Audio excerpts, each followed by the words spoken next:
instituída, nós podemos viver de forma mais convincente, no sentido de que há uma fundamentação bíblica, mas há também uma tradição que foi repassada.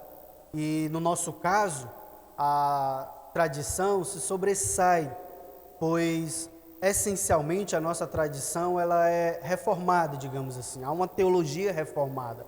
Portanto, o nosso culto, as nossas reuniões, os nossos diálogos, seja em contexto de igreja ou não, reflete de onde viemos e o que nós temos como objetivos como uma igreja instituídas. Dando continuidade, ao segundo, eu vou iniciar agora a partir do segundo slide. Queridos, nós vemos em Atos capítulo 15, bem como no conselho de Jétro a Moisés, o sistema de governo como hoje nós defendemos. Sabemos que a igreja em Atos, ela não foi instituída naquele momento, mas ela foi organizada. É bem diferente. Algumas pessoas dizem que a igreja nasceu em Atos, ela foi ali, surgiu em Atos, mas nós que defendemos que a igreja é desde o Antigo Testamento, que é desde o Éden, nós compreendemos que a igreja ela foi organizada não como uma igreja étnica, mas uma igreja que comporta outras nacionalidades. Ela foi organizada em Atos. Daí, em Atos capítulo 15, bem como eu falei agora há pouco, no conselho de Jétro a Moisés, há uma pluralidade de liderança. Ou seja, a igreja ela não é governada por uma única pessoa. Tal governo é antibíblico. É antibíblico, porque ao olharmos para o Antigo Testamento e para o Novo Testamento, nós vemos a igreja sendo dirigida por oficiais, por homens vocacionados por Deus.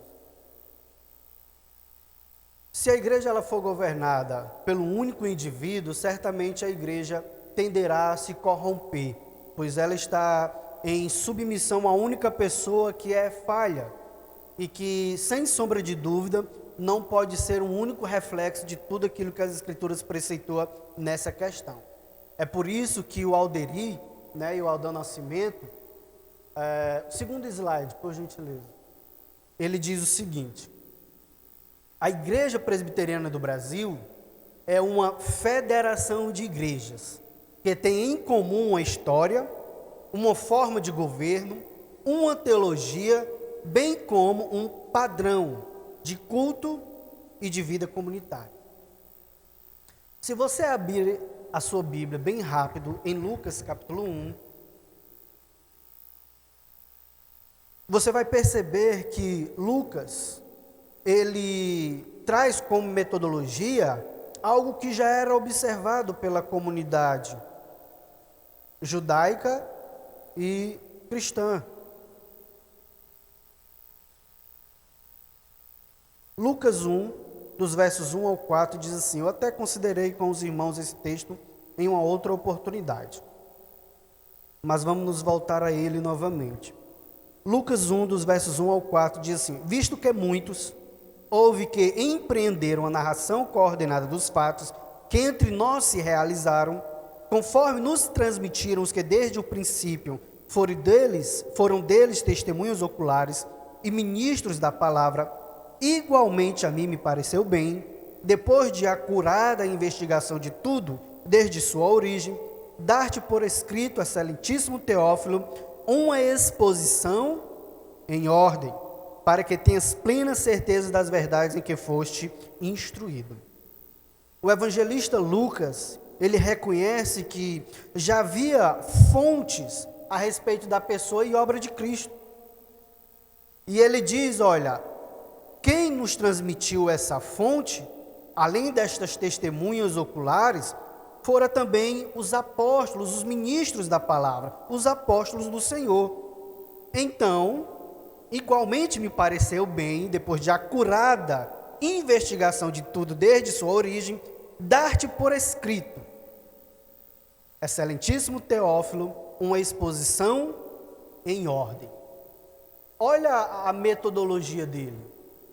Se apegar às fontes existentes, verificar a veracidade dos testemunhos, das testemunhas, e então, após ele mesmo fazer uma investigação acurada, passar para outro. Passar para outra a respeito da pessoa e obra de Cristo. Com qual finalidade? Para que Teófilo tenha plena certeza das verdades que ele já fora instruído. Amados, o nosso padrão de culto não é peculiarmente do pastor David ou de alguns pastores da IPB, mas o nosso padrão de culto, bem como de vida comunitária, emana das Escrituras Sagradas. O nosso governo, como eu falei agora há pouco, também. E essa ideia de uma igreja federada também parte das Escrituras Sagradas, reconhecendo a independência de cada comunidade local. Há uma autonomia, melhor dizendo, há uma autonomia de cada igreja local, mas elas não são independentes, no sentido de que, olha, o que é feito lá não me afeta. Afeta. Nós somos uma comunidade cristã. E como Alderim fala aqui no princípio do slide, a Igreja Presbiteriana do Brasil é uma federação de igrejas, o que significa que nós estamos em relação, através dos concílios, presbitérios e assim por diante. O que eu estou querendo deixar bem claro aqui para nossas vidas neste primeiro momento, é que tudo aquilo que nós estamos considerando diz respeito às Escrituras Sagradas também. Nós não podemos considerar a igreja como um organismo vivo, o corpo de Cristo, a noiva de Cristo, sem a necessidade real de uma instituição que deve ser honesta perante homens. Nós somos uma comunidade espiritual, nós somos um organismo espiritual, mas também somos uma instituição que tem regras, que tem orientações com relação ao comportamento da comunidade. Por exemplo, nós somos igrejas federadas. Quando há um desrespeito com relação ao conselho local, não há respeito, não há reverência, não há temor, não há submissão às orientações, há um desrespeito com relação às instâncias maiores, presbitérios, sínodos e etc. Mas por que que isso acontece? Porque a mentalidade de muitos cristãos hoje não são mentalidades ali formadas pela uma teologia reformada e um governo que emana das Escrituras Sagradas, mas são reflexos de individualismos, sistema episcopal ou congregacionalistas, onde o povo quer tomar todas as decisões. Só que o povo não tem competência para tomar todas as decisões. É por isso que a nossa Constituição diz que a Assembleia ela tem uma importância e um poder de voto com relação à venda, compra, eleição de oficiais, mas muitas das decisões competem ao Conselho, porque o Conselho são representantes diretos da igreja. A igreja está dizendo o seguinte, olha, eu estou lhe elegendo para que você me represente. Então você deve conhecer a Constituição, você deve conhecer os nossos símbolos de fé, você deve se ocupar das Escrituras Sagradas para que a comunidade cristã seja guiada à luz das Escrituras Sagradas. E você se ocupe mais disso, eu que não me ocupo muito dessas questões. Então, quando nós pensamos em um conjunto de igrejas federadas, com uma história, com um governo, com uma teologia, com um culto, com uma vida comunitária, nós estamos falando o que diz as Escrituras Sagradas, como Lucas fez. Ele não desprezou a história, ele não desprezou as fontes que já havia, ele não desprezou o testemunho dos ministros da palavra. Pelo contrário, ele se apegou a todas essas ferramentas para instruir um homem a respeito de verdades que ele já tinha sido instruído, mas para que ele tivesse mais plena certeza. com relação àquilo que ele já tinha conhecimento.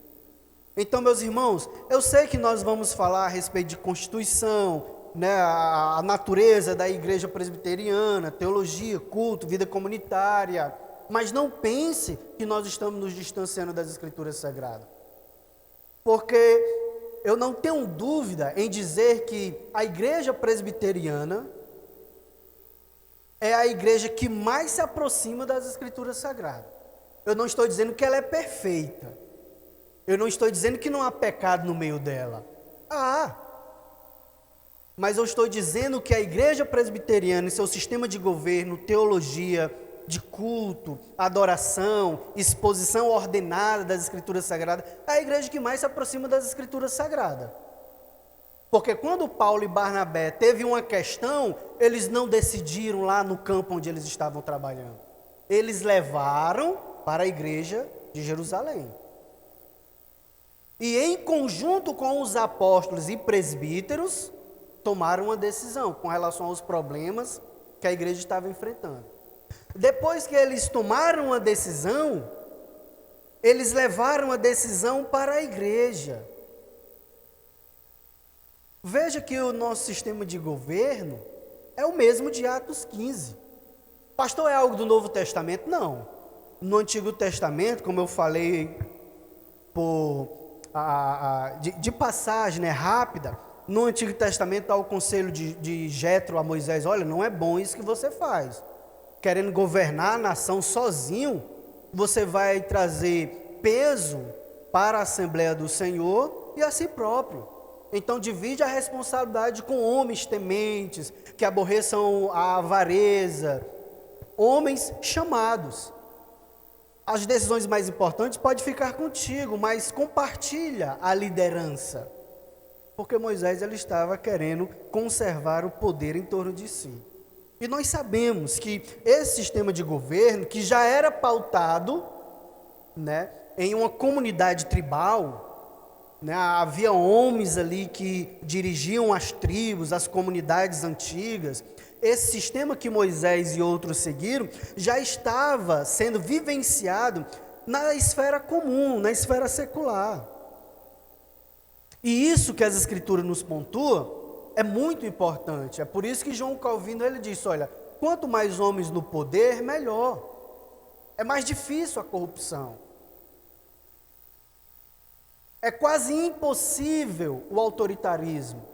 Aquela inclinação déspota, né, que alguns pastores têm, que não querem ser repreendidos, não querem ser ensináveis, porque se acham autossuficientes. A pluralidade de liderança, meus irmãos, que a igreja presbiteriana tem, é algo que parte das Escrituras Sagradas. Então, a igreja presbiteriana do Brasil é uma federação de igrejas. E nós veremos o que isso significa. Mas notem a princípio, né, que nós temos a nossa autonomia, cada conselho, cada igreja tem as suas responsabilidades locais, mas nós não somos independentes de outras, porque nós somos uma federação de igrejas, que estão ligadas pelos concílios, presbitérios e etc. Para seu governo, até aqui alguma dúvida?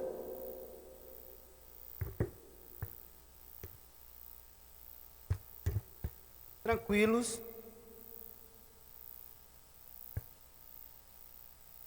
Então vamos lá. Para seu governo, segue o seguinte. Próximo slide. Símbolos de fé e símbolo de ordem.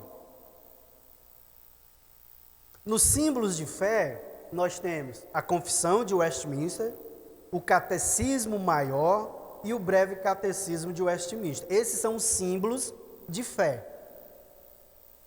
São símbolos que evidenciam de forma dinâmica, didática e profunda o que está nas Escrituras Sagradas, ou seja, há um arranjo mais preciso, mais unitário do nosso símbolo de fé para esboçar aquilo que percorre toda a Escritura Sagrada. Ou seja, é uma sistematização da nossa fé.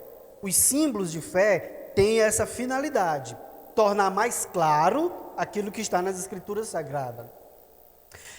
Agora, com relação aos oficiais e os símbolos de fé, todo oficial na IPB jura, faz voto de defender os símbolos de fé, de promover os símbolos de fé. Se isso na prática não é uma realidade, aí já é outra história. Isso vai do caráter ou ignorância mesmo, mas todo oficial, seja presbítero, pastor, reconhecendo o pastor como presbítero docente, né, ou diácono, deve o seu oficialato à exposição dos símbolos de fé, ou seja, tem que haver uma adoção, uma promoção, né, e uma firmeza no que diz os nossos símbolos de fé. Porque para o seu governo segue símbolos de fé, questões doutrinárias e símbolo de ordem. A Constituição da Igreja, a qual é composta pelos seguintes documentos: a Constituição, propriamente dita, o Código de Disciplina e os princípios de liturgia. Vejam, meus irmãos, que o governo da Igreja Presbiteriana, ela segue essa norma, símbolo de fé, questões doutrinárias e símbolo de ordem. A igreja como uma constituição, como eu falei há pouco, né? Nós devemos compreender que a igreja tem um aspecto espiritual, mas ela também é uma organização humana. Na Constituição, que é um livrozinho verde, né, inclusive qualquer pessoa pode baixar pela internet, né, eu estou falando de Constituição, mas na capa tem manual, que é a mesma coisa. Qualquer pessoa pode baixar no celular, no seu computador e tomar conhecimento dos deveres e direitos do membro, bem como se dar a ordenação do pastor, diácono, presbítero, né, o que a nossa Constituição, refletindo as Escrituras Sagradas, exige do presbiterato, do diaconato, e por aí vai, bem como dos membros, Então, o nosso símbolo de ordem, a nossa Constituição, o manual da IPB, ela é dividida na Constituição, no Código de Disciplina e os princípios de liturgia. Pastor, porque há muitas IPBs que não se parecem em IPBs? Porque há um desconhecimento desse sistema de governo. E quando há um conhecimento, muitas das vezes há uma rejeição a isso. Amados, questão prática. O que é mais conveniente para mim, como pastor da igreja? Que você conheça a Constituição ou que você a desconheça? Um pastor de caráter duvidoso, né, e de vocação questionável, não vai querer passar para você o que diz a Constituição, porque com isso você terá ferramentas para cobrá-lo, você terá ferramentas para dizer: pastor, isso aí está errado. Pastor, você terá ferramentas para dizer ao conselho: olha, o trâmite não é esse, não é assim. Por exemplo, uma vez eu participei de uma eleição pastoral, aonde quem estava na presidência da eleição era o próprio pastor que estava concorrendo. Até que, no final, um presbítero disse: olha, essa assembleia, ela deve ser anulada. Porque como é que a pessoa que está concorrendo à eleição está dirigindo a eleição? É o presidente da eleição. E o estatuto da igreja dizia que, nesses casos, quem deveria fazer isso era o vice-presidente do conselho, não o pastor que estava concorrendo à eleição. Porque com isso, meus irmãos, ele poderia sugestionar o voto dos irmãos. Inclusive, até a sua presença sugestiona o voto das pessoas.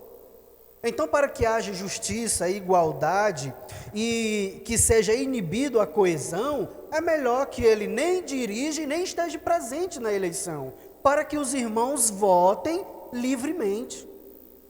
Essa é a ideia da nossa Constituição, dos nossos regimentos internos, no que diz respeito à assembleia de um pastor.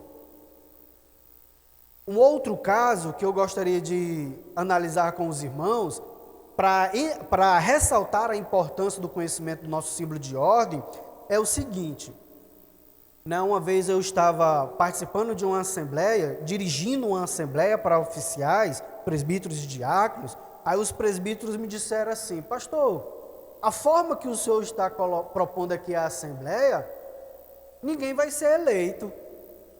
Aí eu, como assim, meu irmão? Vai ser eleito quem tiver 50% mais um em assembleia devidamente convocada. Então a igreja vai eleger quem são os presbíteros e os diáconos que ela quer para serviço. É a igreja que vai fazer isso. Não porque antigamente era feito assim. Era votação única, era eleição única de um presbítero. Aí votava. Se ele não ganhou, aí tinha segundo escrutínio. Aí votava nele. Até ele ganhar, até ele atingir os 50% mais um. Aí o meu irmão, de fato, desse jeito, todos aqueles que se apresentam vão ser eleitos, porque você está coagindo a Assembleia a votar, a eleger quem eles não quiseram no primeiro escrutínio. Então está errada essa Assembleia. Né? Há uma coesão ali. Vocês estão coagindo a igreja a eleger a quem não foi eleito em primeiro escrutínio. Então essa Assembleia estava errada. Percebam, meus irmãos, que no desconhecimento da igreja e na sagacidade do pastor, ele queria que alguns presbíteros fossem eleitos e ele achou por bem fazer isso. Né? Olha, vamos votar no fulano de tal. Ele não atingiu, é o segundo escrutínio, vamos votar nele. Até ele ganhar, e depois chamava o outro que estava lá atrás para fazer isso novamente. Meus irmãos, o conhecimento da nossa Constituição, seja símbolos, o conhecimento do nosso símbolo de fé e do nosso símbolo de ordem, é essencial para que venhamos caminhar como uma igreja saudável, para que tenhamos homens vocacionados de fato e que amam a igreja do Senhor. Daí, conhece o sistema doutrinário e a ordem da igreja para dirigir todos os membros. No quesito código de disciplina, por exemplo, uma vez um irmão chegou para mim dizendo o seguinte: olha, pastor, aquele irmão é isso, é aquilo outro, não sei o quê. Aí eu disse assim: meu irmão, o que você está falando é grave. Você quer formular uma denúncia? Não, porque não precisa. Precisa sim. E eu quero deixar bem claro: você deve formular a denúncia e assinar. Apresentando ao conselho, nós vamos averiguar a questão. Caso seja provado que seja uma calúnia, a pessoa disciplinada vai ser você. Porque foi uma quebra dos mandamentos do Senhor. Aí ele esfriou, né? Aí ele, não, pastor, não quero formular uma denúncia. Eu disse: pois, meu irmão, então evite falar, evite fazer o que você está fazendo, porque possa ser que você venha prejudicar uma pessoa inocente. Se você tem algo contra essa pessoa, vá até ela, fale com ela, né, leve testemunhas. Agora, se você só tem suspeitas e não há como fundamentar, entregue nas mãos do Senhor. E se isso é mentira, esqueça. Esqueça. Sabe por quê, meus irmãos? Porque na IPB, nada é feito sem documento. Nada é feito sem provas. Então nós devemos, meus irmãos, entender que o sistema de governo da IPB é regido pelo seu símbolo de fé, Constituição e símbolo de ordem. Símbolo de fé, né, confissão, catecismo breve, e símbolo de ordem, o manual da igreja. Amados, quando nós desconhecemos o nosso sistema de governo, nós tendemos a trazer para dentro da igreja aquilo que não é característico dela. Como, por exemplo, quantos membros dentro da igreja não pensam que tem um poder acima do conselho, acima do pastor, e não querem seguir esses trâmites de documentar, né, de assinar, de se apresentar ao conselho? Porque são pessoas que estão carregando aquela autonomia, aquela soberania congregacional, que é característica das igrejas batistas. E muitas das vezes isso reflete mais o sistema episcopal, individualista, onde um pastor, ele governa toda a igreja sem necessariamente consultar as pessoas. E quando confrontado, ele até se coloca contra essas pessoas e até as persegue. Então nós devemos compreender, meus irmãos, que o nosso governo, ele segue esses trâmites para o bom andamento da igreja. Então, eu lhe desafio a conhecer a Constituição. E eu lhe convido a conhecer os nossos símbolos de fé. Porque, sem sombra de dúvida, conhecendo os nossos símbolos de fé, você vai ter apreço por aquilo que está sendo exposto. Porque cada proposição dos nossos símbolos de fé está fundamentado com referências bíblicas. Algumas pessoas são hostis aos nossos símbolos de fé porque não conhecem, ou porque absorveram alguma caricatura dos símbolos de fé. Não, o símbolo de fé é isso, é aquilo outro, não é bom. As pessoas são muito santarrões nesse sentido, são inflexíveis. São pessoas, meus irmãos, que são confusas doutrinariamente, não há uma harmonia em seus corações a respeito daquilo que elas acreditam, daí, né, as suas mentes serem uma coxa de retalhos. Eu não sei se vocês conhecem essa expressão, coxa de retalho, conhece, né? Porque vez ou outra eu estou falando alguma palavra e algumas pessoas não sabem do que se trata, por causa, né, de alguns regionalismos, né? Então, meus irmãos, olha, os nossos símbolos de fé, né, que levou quase 5 anos para serem feitos, são composições de homens, né, dos homens mais capacitados, dos homens mais eruditos da época. Havia pastores, presbíteros de muitas nações reunidas em Westminster para dizer a respeito do que significa o nosso sistema de governo, o que pontua a nossa adoração ao Senhor, o que é vocação eficaz, o que é adoção, o que é predestinação, o que significa a Escritura Sagrada, né? Qual a finalidade da existência humana, o que Deus exige de nós, o que Ele revelou para nós sabermos, e muitos outros assuntos que estão nas Escrituras Sagradas, mas nossos símbolos está organizado sinteticamente. Alguém quer falar alguma coisa, perguntar algo? Irmão Yuri. Pastor, em relação ao episcopado, para mim é o modelo de governo mais problemático, digamos assim, mas sim, como a gente lida com o argumento católico do Pedro, tu és pedra, e sobre essa pedra fundamentarei a minha igreja, que eles dizem que esse é o fundamento para o episcopado, eles até falam que qualquer coisa que não seja isso é a doutrina de demônios, assim, alguns, né, os mais radicais, falam isso. Como a gente lida com isso? De como interpretar essa passagem, e aí provando que o presbiterianismo, o governo presbiteriano é o governo bíblico.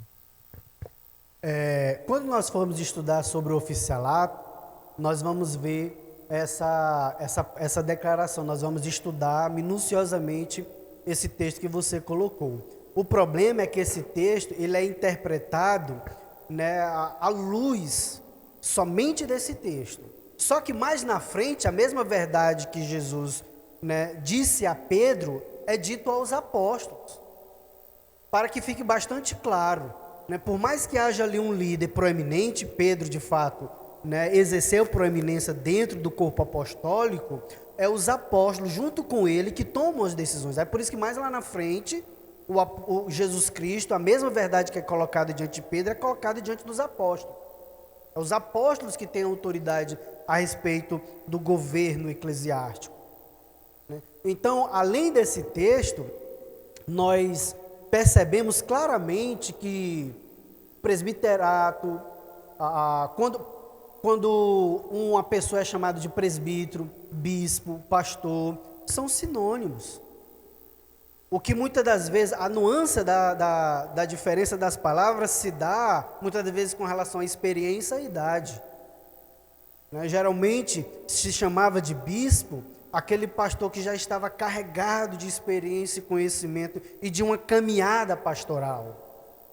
Mas ele não tinha mais autoridade do que os outros presbíteros. O presbítero, aquela pessoa que já tem uma experiência e normalmente era de 30 anos para cima, naquela época. O presbítero ele é chamado dessa forma porque foi uma pessoa que foi chamada para presidir, para governar e fazer isso com zelo, esmero e etc. A questão é que eles também excluem aquilo que o próprio Pedro diz em sua epístola. E aos presbíteros, eu que também sou. Então eles excluem também esse versículo bíblico. E eles se apegam a um único texto para falar da primazia do apóstolo Pedro e da sucessão apostólica. Sendo que não há uma sucessão apostólica, há uma sucessão autoritativa, dada pelo próprio Deus. Apóstolos morreram, os presbíteros tomaram conta da igreja. Em Atos capítulo 15, Pedro falou, mas Tiago é que deu o voto decisivo. E Tiago ali, ele foi considerado como um presbítero proeminente, um que estava com os apóstolos. Então nós devemos analisar esse versículo bíblico à luz de outros, dos sinônimos, para pastor, presbítero, bispo. Quando Paulo diz, olha, aquele que almeja o episcopado, é excelente obra deseja, ele não está dizendo, olha, esse sistema único, que se dá em uma única pessoa deve ser almejado. Não é isso. Mas ele está considerando o episcopo como o pastor, aquele que almeja o pastorado, excelente obra deseja. O irmão André queria falar algo?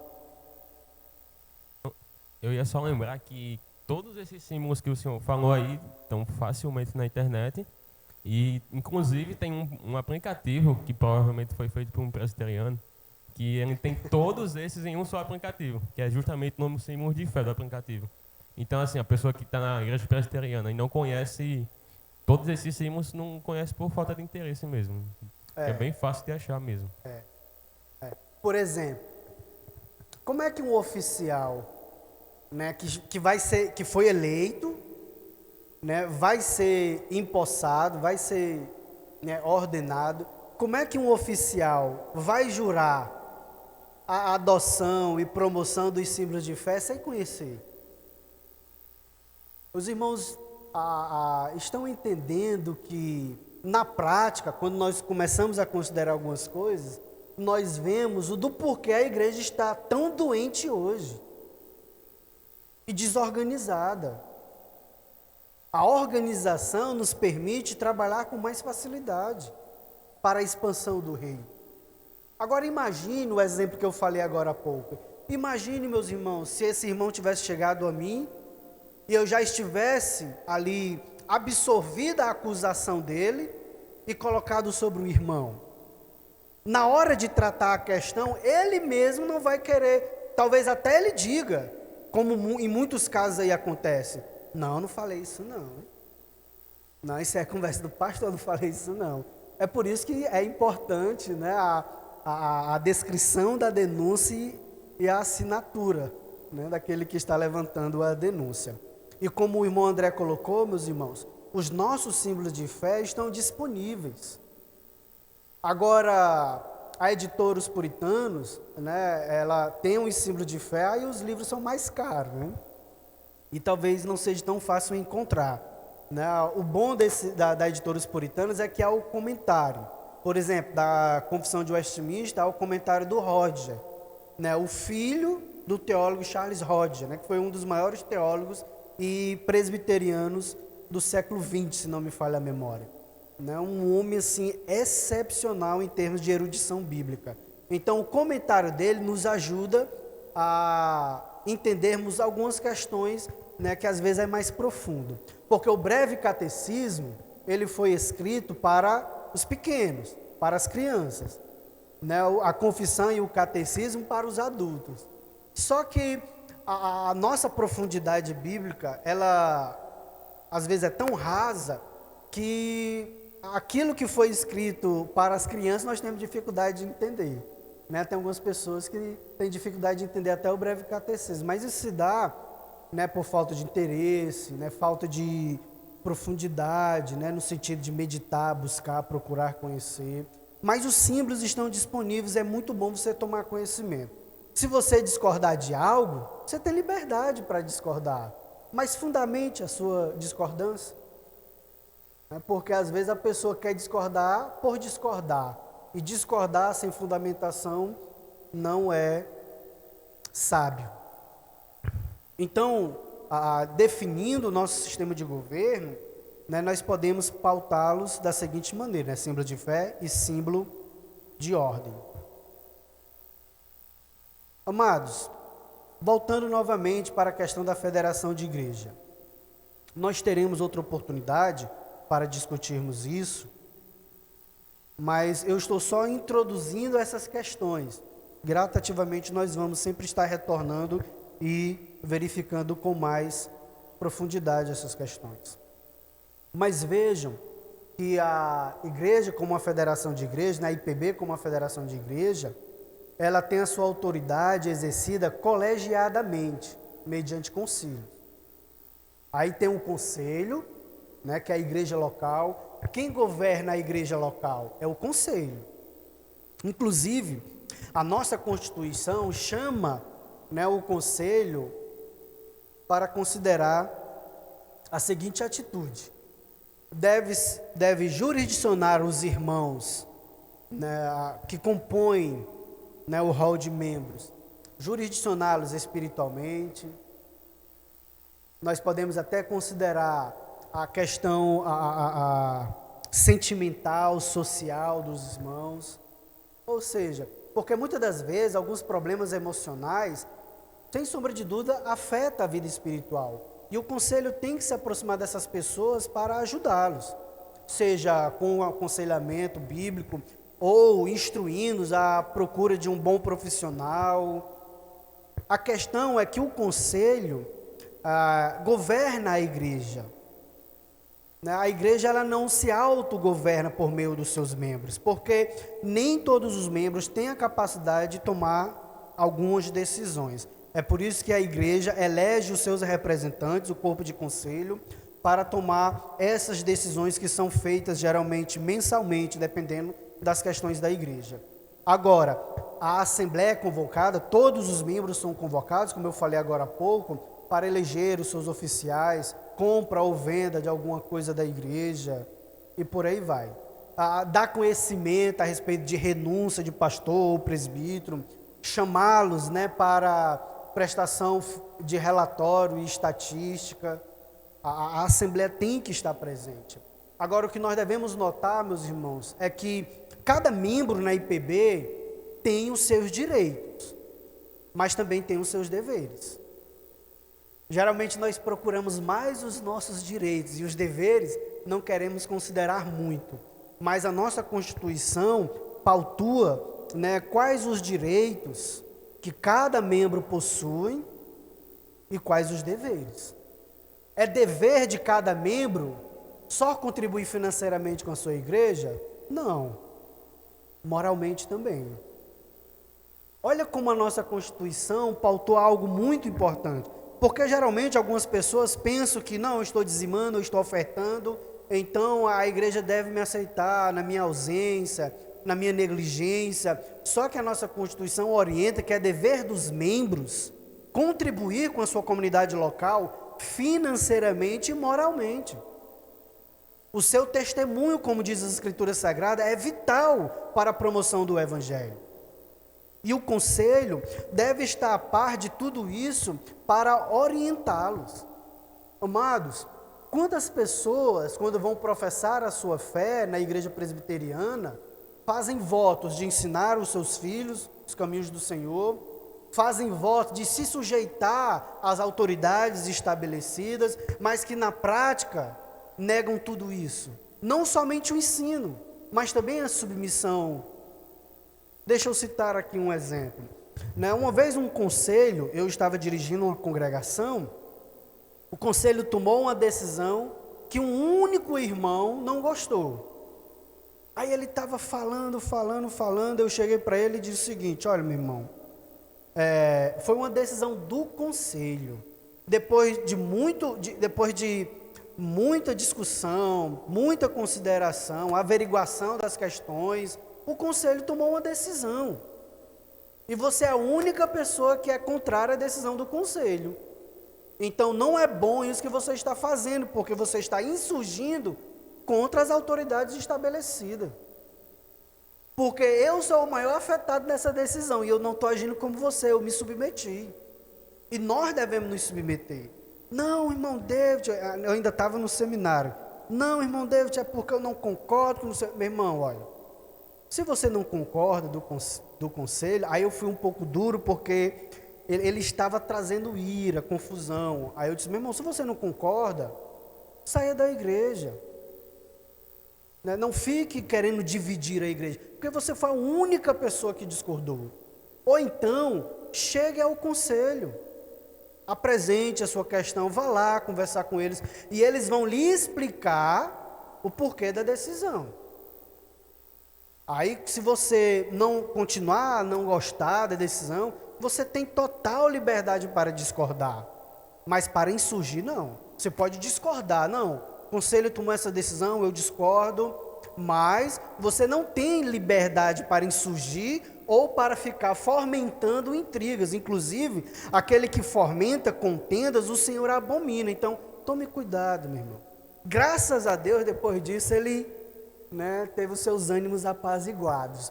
Mas vejam, meus irmãos, que o que eu estou querendo dizer é que às vezes nós só conhecemos a decisão. Nós não queremos pensar nas autoridades estabelecidas, nós não queremos chegar que não foi um único homem, mas vários homens que tomaram a decisão. Muitas das vezes nós não queremos pensar no tempo, no desgaste emocional, físico que levou àquela decisão. E nós devemos ter mais sabedoria, santidade e amor para compreender o que o conselho tem feito pela igreja, porque a autoridade é exercida colegiadamente, não é um único homem, é um conselho que governa a igreja local. Acima do conselho está o presbitério, o que é o conjunto local ou regional de igrejas. Amados, isso é muito importante saber. Muitos membros dentro da igreja não têm conhecimento dessa autoridade que é exercida colegiadamente. Conselho, presbitério. Por exemplo, tudo aquilo que o conselho faz é registrado em ata. No final, na reunião ordinária do presbitério, todas as atas serão lidas. E o presbitério dá um parecer sobre as atas. O presbitério pode dizer que a decisão do conselho foi inconstitucional, antibíblica, anticonfessional e pode anular aquela decisão. Então o conselho tem que tomar uma decisão bíblica, confessional e constitucional. Até as normas técnicas também são analisadas, questão de fonte, margem das páginas, se está assinada pelo secretário, pelo pastor e rubricada por ambos, tudo isso é analisado. Questão financeira, da mesma forma. O presbitério vai ver se fomos fiéis ao Supremo Concílio nos nossos dízimos, porque a igreja dizima ao Supremo Concílio com 10% da sua renda mensal. Esse dinheiro vai para manutenção de campos, abertura de novos campos, educação teológica da IPB, empréstimos para a igreja construir, etc. Mas o presbitério vai averiguar se a igreja foi fiel mensalmente. E outra coisa, o presbitério ainda vai averiguar toda a questão financeira da igreja. Aonde foi aplicado, quanto entrou, quanto saiu, o que tem em saldo, qual a previsão orçamentária para o ano que vem. Às vezes algumas pessoas dizem assim, poxa, eu não tenho conhecimento dessas coisas. Talvez você se sinta inseguro por não conhecer essas coisas, porque de fato você não conhece. Porque não há uma igreja tão fiel na aplicação da sua renda do que a IPB. Por exemplo, no Supremo Concílio, meus irmãos, que é a última instância que governa todas as igrejas presbiterianas do Brasil, no Brasil, o Supremo Concílio tem tesoureiros. Eu me esqueci a nomenclatura agora. Aquelas pessoas que fazem toda a verificação do que entrou, do que saiu. Eu me esqueci do nome agora. Mas, Sim, há uma auditoria interna, né, a respeito do que entrou, aonde foi aplicado, quanto saiu, mas também há uma auditoria externa, que a IPB contrata para ver todas essas questões. Essa clareza, né, essa inclinação de justiça e igualdade é para que o Senhor seja glorificado e as igrejas beneficiadas. Amados, só supondo aqui, né, se de repente a Igreja Marinas está em dificuldades financeiras e não consegue pagar o seu pastor, aí a Marinas poderia entrar com um documento e pedir auxílio à IPB. E a IPB tem os seus órgãos competentes para pagar o pastor. De onde vem isso? Dos dízimos. Amados, os nossos seminários têm uma estrutura excepcional. Apartamentos, bons professores, a maioria tem doutorados, todos têm mestrado, minimamente têm mestrados. Então, há toda uma estrutura educacional para capacitar os pastores, os professores, para que os alunos tenham um bom conhecimento bíblico. Isso se dá por causa dos nossos dízimos. Então, há o conselho, que presta toda essa relação e que governa a igreja. É claro que qualquer membro tem acesso ao conselho. Isso é tão importante, meus irmãos. Uma vez eu estava sendo prejudicado e eu queria conversar com o conselho e o pastor sempre barrava, sempre dizia alguma desculpa. Aí eu deixei passar um tempo e disse assim: pastor, tem reunião do conselho nesse dia, eu quero falar com o conselho. Ele: não, meu irmão, tudo bem. Aí eu fui falar com o conselho. Lá no conselho eu disse: olha, eu tomei uma decisão. Mas, meu irmão, você tomou essa decisão sem nos consultar. Eu não consultei porque o pastor barrou o meu acesso. Como é que é? Pois é, faz meses que eu queria falar com o conselho e o pastor sempre barrando o meu acesso. Mas, graças a Deus, pelo pequeno conhecimento da Constituição que eu tinha, eu pude dizer assim: olha, pastor, eu quero me falar com o conselho. Porque todo membro da IPB tem acesso ao conselho quando quiser. Então, amados, nós devemos compreender que a igreja é governada pelo conselho. O conselho presta relatório ao presbitério, né, que é o conjunto local ou regional de igrejas, e o presbitério e o sínodo, que é um conjunto regional de presbitérios. E, por sua vez, vem o Supremo Concílio, né, que abrange todos os presbitérios do Brasil e se compõe de representantes dos presbitérios. Esse sistema de governo, essa hierarquia, ela é imprescindível para a harmonia e unidade da igreja. Por que a IPB ela dispõe de seminários, né, cursos preparatórios para missionários, né, para pastores, para obreiros, presbíteros, diáconos? Graças a todos esses recursos, né, e sistema de governo. Essa autoridade ela é exercida colegiadamente, mediante conselho, presbitério, sínodo e Supremo Concílio. Por exemplo, se você tem uma questão contra o conselho, e o conselho não acata, né, o seu documento, aí o que você deve fazer? Você vai ao presbitério. Se o presbitério não aceitar a sua questão, aí vai para o sínodo. Aí o sínodo diz o seguinte: olha, que vocês resolvam isso aí. Aí o presbitério vai ter que resolver isso, ou o conselho. Meus irmãos, já pensou se não existisse isso? Quantas pessoas não seriam injustiçadas?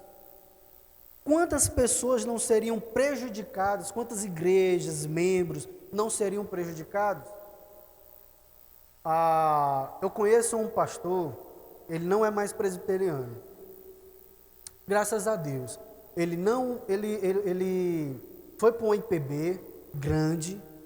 A IPB tinha uns 600 membros, a igreja, e umas 6 congregações, cada congregação em torno de 70 a 100 membros. Então, era uma igreja bastante robusta, grande numericamente e estruturalmente falando. Irmãos, ele se encantou tanto com os benefícios que ele poderia ter dessa igreja, que ele queria tirar a igreja da IPB. Já tinha aberto CNPJ e tudo. Um único presbítero Um único que ele tinha disciplinado, que foi conveniente, né, disciplinar o presbítero. O único presbítero, né, se socorreu em outras instâncias. Só para os irmãos terem uma ideia, né, o Roberto Brasileiro, que é o presidente do Supremo Concílio, né, ele foi com uma comitiva na igreja. E ele disse o seguinte: conforme a nossa Constituição, se alguém quiser seguir o pastor, tudo bem, Deus os abençoe. Mas, né, como foi que ele falou? Não, mas foi mais ou menos assim, né, as posses da igreja, não me recordo muito bem a nomenclatura, mas foi basicamente isso. As posses da igreja, tudo da igreja, pertence à parte fiel. Aí, meus irmãos, ninguém quis mais seguir o pastor, né? Ninguém quis mais, inclusive ele foi até exonerado do pastoreio presbiteriano. Aí ele foi socorrer em uma outra denominação que não tem toda essa estrutura. Mas se a nossa Constituição não fundamentasse esses trâmites, o presbítero não teria vencido a questão e a igreja teria perdido todas as suas posses, que não era pouco. Então, amados, conhecer a igreja como uma federação, a IPB como uma federação de igrejas, é muito importante para cada membro. Para cada membro. Algumas pessoas pensam que o pastor tem autoridade de tomar as decisões, né? O pastor, ele é presidente do conselho, mas ele só vota o voto de Minerva. É o conselho quem vai votar, né? E eu, particularmente, nem voto de Minerva eu gosto. Eu prefiro que, olha, ou nós tomamos uma decisão unânime, ou nós aguardamos para um outro momento. Porque se nós tomamos uma decisão com base no voto de Minerva, metade discorda. E não é bom nós tomarmos uma decisão ou queremos fazer algo com base na autoridade que está dividida. Então é o conselho quem governa a igreja. Tem um pastor, presidente do conselho, né, que é o presbítero docente, e tem os demais presbíteros regentes. Mas eu quero que vocês notem esse sistema de governo, né? A igreja, a IPB, como uma federação de igrejas, onde tem a sua autoridade exercida colegiadamente, conselho, presbitério, sínodo e supremo concílio. Meus irmãos, olha, só mais uma questão prática, aí eu vou abrir para algumas perguntas, caso haja. Só uma questão prática. O pastor, né, ele é membro do presbitério, né? Essa praticidade, ela é essencial porque isso me inibe de exercer uma autoridade absoluta e de sofrer acusações indevidas, ou me coloca diante de uma acusação que deve ser verdadeira e muitas das vezes é. Então é o presbitério que vai legislar sobre a minha vida. Porque, meus irmãos, supondo eu peco, aí a igreja quer tratar o meu pecado. Só que é uma questão pessoal. Não, o pastor David está muitos anos aqui, ele exerce uma grande influência sobre a igreja, e sem sombra de dúvida, a igreja será favorável à minha pessoa. Com o presbitério, não. Há pastores ali, que são membros do presbitério, e presbíteros, que são representantes diretos da igreja dentro do presbitério. Então, estes homens, os oficiais, é que vão legislar sobre a minha vida. Eles vão averiguar os fatos, vão tomar uma decisão com base no plenário, e aí eu vou ser disciplinado ou justiçado. Mas o ponto que eu quero ressaltar aqui é que todos esses trâmites, todo esse sistema de governo, embora muitas das vezes sejam burocráticos, é muito importante para a manutenção da igreja, unidade da igreja e preservação dela, tanto doutrinariamente como moralmente. Porque, por exemplo, em um sistema congregacional, o pastor dificilmente é disciplinado. Dificilmente. Eu conheço casos de pastores né, batistas que correram em pecado e continuam lá, porque a Assembleia sempre lhe foi favorável. Pastores episcopais, né, que é o presidente da igreja, ou seja, a igreja lhe pertence, aí é que é impossível tirar daquele cargo, porque ele é o dono da igreja. Então, amados, caminhando para a conclusão, quando nós consideramos quem somos e de onde viemos, a nossa teologia nos traz mais convicção. O nosso sistema de governo nos traz uma orientação mais plausível, firme, e nos permite nos considerarmos como membros que têm voz de fato e que será ouvido, se não pelo conselho, pelo presbitério.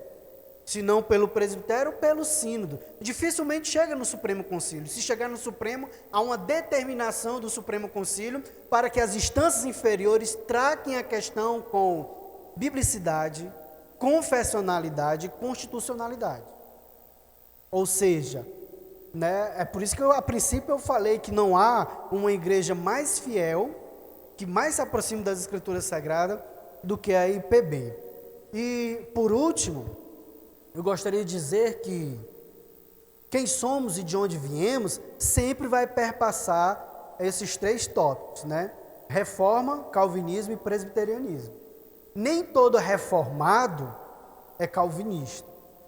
Nem todo calvinista é presbiteriano. Há muitos batistas, né, que são congregacionalistas no seu sistema de governo, que são reformados, calvinistas, mas não são presbiterianos.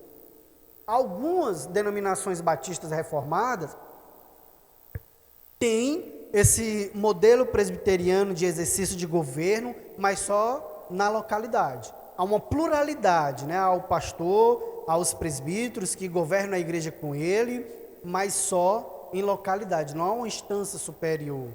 Mas algumas igrejas batistas reformadas adotaram esse sistema presbiteriano de governo. Então, meus irmãos, olha, conhecer a teologia reformada, a teologia calvinista, né, o presbiterianismo nos moldes, né, da sua historicidade é significativo para nós como cristãos hoje. Agora eu abro espaço para os irmãos perguntarem ou querer acrescentar alguma coisa. Pastor, irmãos, bom dia. Eu estou aqui. Gladstone, meu nome. Meu irmão, pastor, eu pelo menos com a experiência que eu tenho de acho que 20 e tantos anos na igreja presbiteriana, eu perguntaria o seguinte: algo que eu detectei muito fortemente foram 2 coisas: a sublimidade, a perfeição e a correção nesses princípios de ordem e nos princípios doutrinários também da igreja presbiteriana, que tudo que o senhor falou está em consonância com o que eu acredito, como sendo algo o máximo possível mais aproximado das concepções já extraídas da própria Bíblia, dos escritos sagrados. Nada foi feito da ideia voluntária de qualquer homem sem se esmerar no ensinamento e na orientação bíblica. Então, acima de tudo, a gente vê também democracia, não é? Mas algo que é perceptível, pelo menos para mim, é que isso, por causa da vaidade humana, traz muito problema de relacionamento. A gente vê tanto em ambiente de conselho, como no presbitério, como ensino seguramente. Quando é da igreja católica, para a escolha do Papa, deve matar a gente lá dentro e a gente não sabe. É tudo escondido, no final sai aquela fumaça e eles dizem: habemos Papa, né? Mas nós não, eu já participei de presbitério e tem até uma piada que diz assim, a pessoa diz: eu não acredito em inferno. Aí o pastor disse: é porque você nunca foi a uma reunião do presbitério. Você vê como tem situações. Eu sei que para quem está tomando leite espiritual aqui, está ainda começando na fé, é ruim ouvir isso de mim. Mas tem muito atrito nesses ambientes de conselho e até para a eleição do conselho, dentro das igrejas, competitividade, inveja. disputa. Isso também no presbitério, isso também no sínodo. E isso traz um malefício escondido que contamina o ambiente da igreja. Como o senhor orientaria a fazer com que as igrejas conseguissem evitar isso?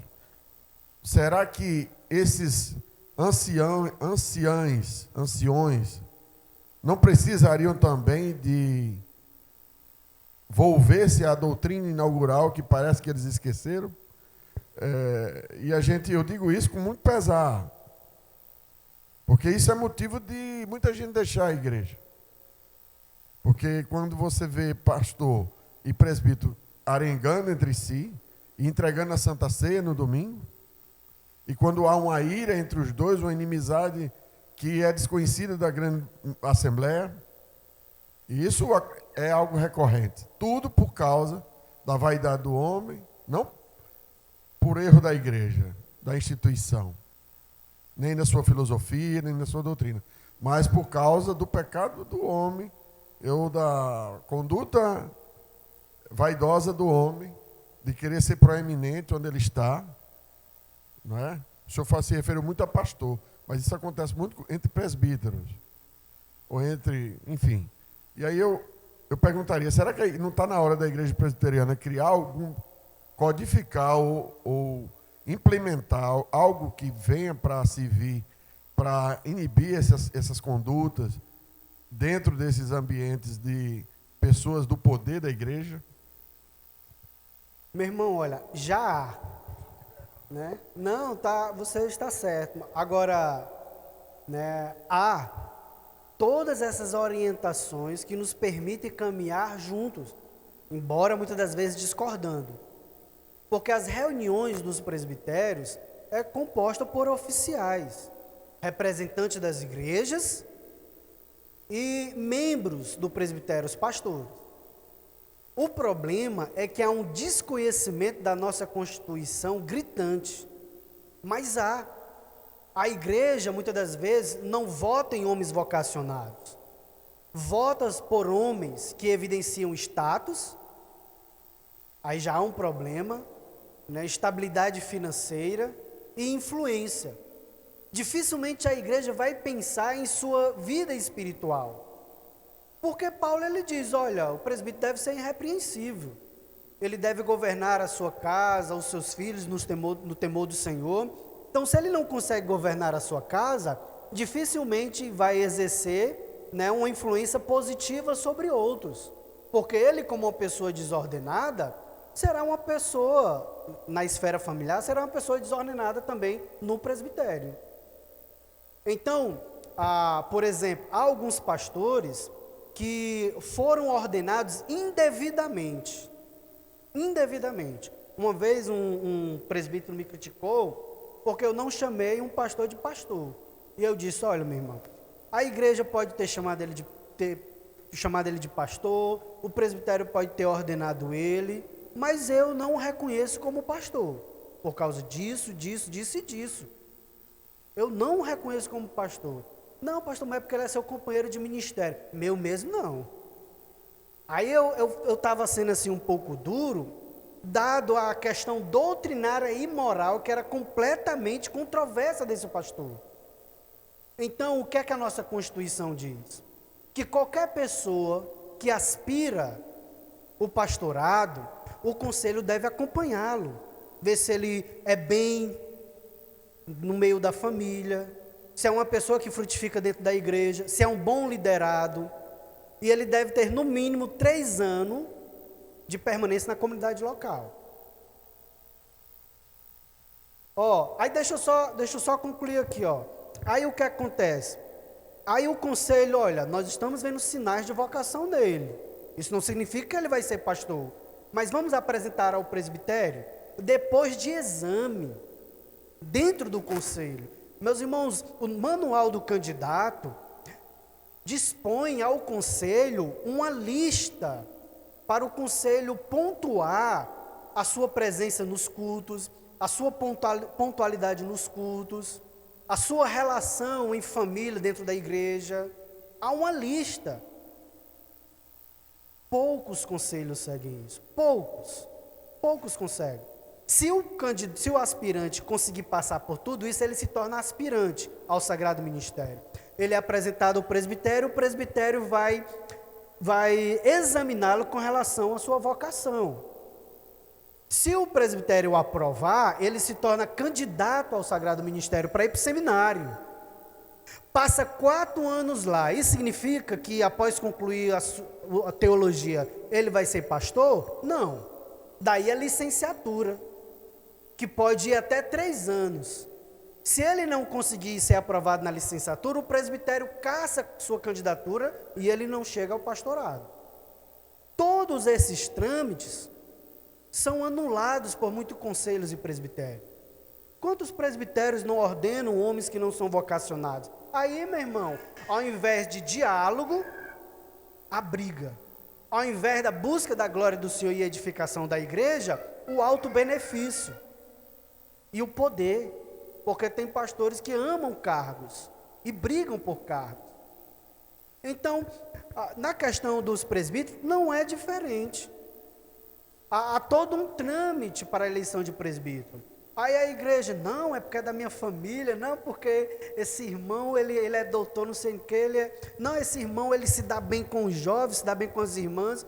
E a vocação, que é o mais importante.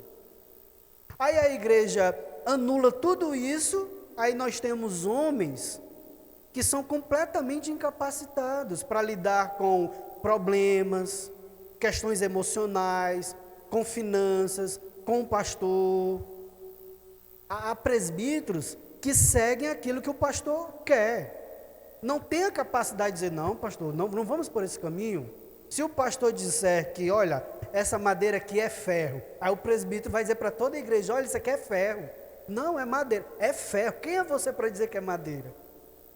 Então, a questão, meus irmãos, é a vocação. Quando há vocação, nós podemos até entrar ali um pouco em conflito, mas depois, meu irmão, está tudo bem entre nós. Como eu já presenciei diálogos, discussões acaloradas no presbitério, mas depois os pastores, meu irmão, estamos bem, né? Estamos, pastor. Estamos bem sim, né? O senhor tem a sua visão, eu tenho a minha com relação a isso. Estamos juntos. Mas por quê? Porque são homens vocacionados, né? Então, meus irmãos, se nós seguirmos o que diz a nossa Constituição, o que diz os nossos símbolos de fé e Escritura, eu não vou dizer que não vai ter problema, vai, mas será muito menos. O problema é que há igrejas presbiterianas que têm mais problemas e outras que têm menos, mas todas têm. As que têm menos é porque são mais conhecedoras, se aprofundam na Constituição, no que diz os nossos símbolos de fé. Então, há menos problemas, mas também há, entendeu? Amados, tem alguém que queira fazer mais alguma pergunta ou está tranquilo até aqui? Se não tiver, ou tem, mas devido ao horário, né, já são 11h05, deixe para o próximo domingo, que nós vamos dar continuidade a essas questões aqui tão importantes, mas sempre ressaltando, meus irmãos, o que as Escrituras exigem dos oficiais e de cada membro é piedade cristã. Piedade. Se nós formos piedosos, independente do que formos fazer, independente das questões contrárias que vão se levantar, nós vamos resolver. Porque Jesus, ele diz que as portas do inferno não vai prevalecer contra a sua igreja. Agora nós temos que conhecer tudo isso para que nós estejamos munidos, né, de instrumentos para vencer os problemas, vencer as divisões, muitas das vezes até nos precavermos, porque algumas atitudes que nós poderíamos nos antecipar, como na questão de pastores, se nós seguirmos os trâmites corretos, possa ser que mais lá na frente ele seja um problema, mas nós não temos responsabilidade, seguimos o que é correto, é com ele e o Senhor. Agora, quando nós negligenciamos tudo aquilo que as Escrituras nos orienta, nós temos sim uma responsabilidade sobre as coisas ruins que aquela pessoa vai apresentar. Queridos, gostaria que vocês se colocassem de pé, vamos orar, encerrando este momento. Próximo domingo daremos continuidade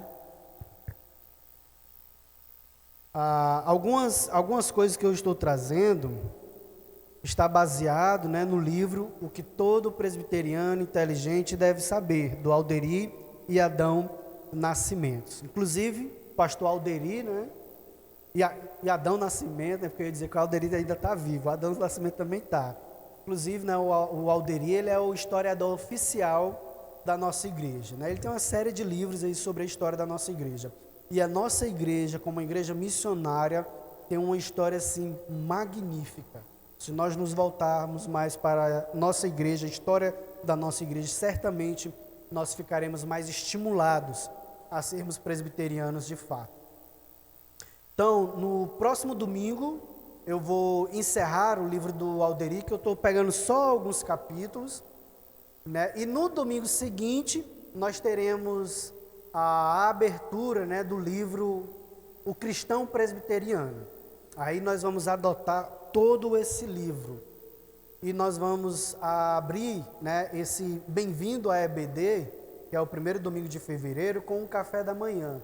Então nós vamos chegar mais cedo para o café da manhã, em seguida nós teremos o início, né, no primeiro domingo de fevereiro, desse livro que é muito bom, né, O Cristão Presbiteriano. Vamos orar agradecendo ao Senhor. Senhor, nós louvamos e agradecemos o Teu santo nome pela Tua bondade e misericórdia, pelo Teu amor, por tudo que o Senhor tem nos ensinado, pela renovação que o Senhor nos proporciona, firmeza no Teu Evangelho. Te rendemos graças por tudo. Nos dá um dia abençoado em Tua presença, nos leva para nossos lares em paz e nos traz logo mais à noite, Deus bendito, para Te cultuarmos com as nossas vidas. Abençoa-nos, Deus, com a Tua graça, misericórdia e palavra, em nome de Cristo Jesus. Amém.